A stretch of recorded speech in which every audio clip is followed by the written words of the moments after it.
La formation d'un gouvernement de transition en Ukraine repoussée à jeudi, c'est ce qu'a indiqué le président par intérim Oleksandr Turchinov. La diplomatie occidentale cherche de son côté une sortie de crise et empêcher le naufrage de l'économie ukrainienne. La chef de la diplomatie européenne, Catherine Ashton, se trouve déjà sur place. Le numéro 2 de la diplomatie américaine est attendu. Des erreurs d'organisation graves, reconnaît Martin Hirsch, le directeur des hôpitaux publics de Paris, après le décès mi-février d'une patiente à son arrivée aux urgences de l'hôpital Cochin. Mais il écarte toute faute individuelle. Une enquête interne est en cours et devra déterminer si des négligences ont été commises par les personnels de l'établissement.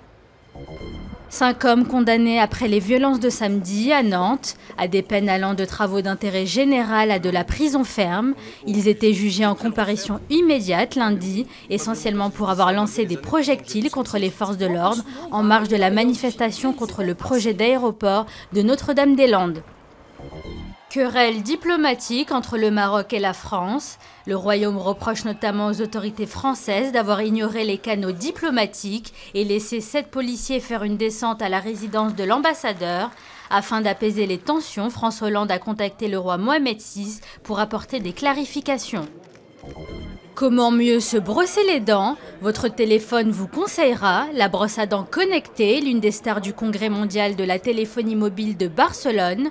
Le smartphone enregistre la façon dont on se brosse les dents, si on frotte assez fort mais pas trop, et si le résultat est satisfaisant, un message de félicitations apparaît sur le téléphone. Pour obtenir un sourire hollywoodien, il faudra débourser 219 €.